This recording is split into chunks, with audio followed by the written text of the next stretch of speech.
Des centaines de millions de femelles affamées partent en quête de leur repas sanguin. Se déplaçant sur plusieurs dizaines de kilomètres, les nuées atteignent les villes d'Arles, Istres, Martigues. Les compétitions sportives sont annulées. Les récréations sont suspendues dans les écoles primaires.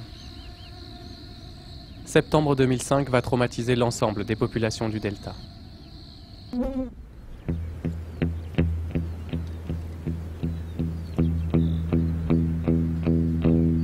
Quelques mois après cette pullulation exceptionnelle, une épidémie de chikungunya fera 97 victimes sur l'île de la Réunion. Le vecteur de la maladie est Aedes albopictus, un moustique absent de Camargue.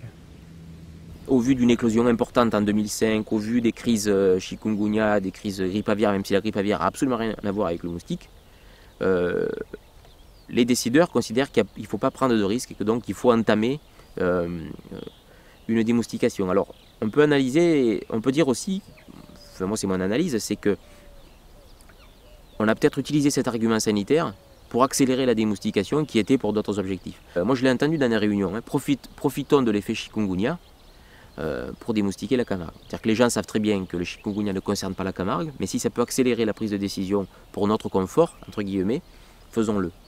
Je pense que là on est peut-être plus près de la réalité.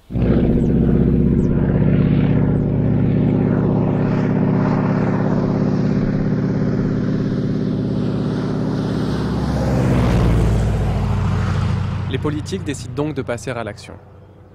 On débloque 1 million d'euros pour la première année d'une démoustication expérimentale.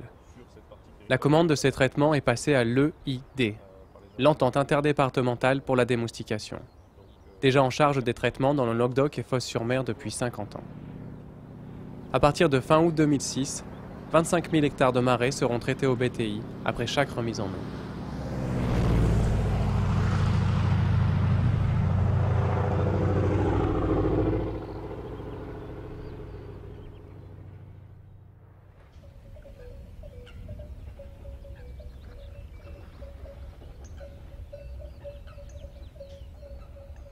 Mais alors que la première phase de la démoustication bat son plein, bon nombre de questions restent sans réponse.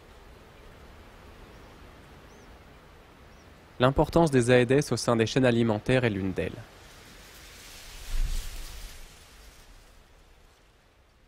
Personne ne s'est posé encore la question, en ce moment où on dit la biodiversité, on a que ça à la bouche, hein, il faut limiter le machin, comment on peut dire dans le même temps on protège la nature et se lancer dans l'élimination de deux, parce qu'il n'y aura pas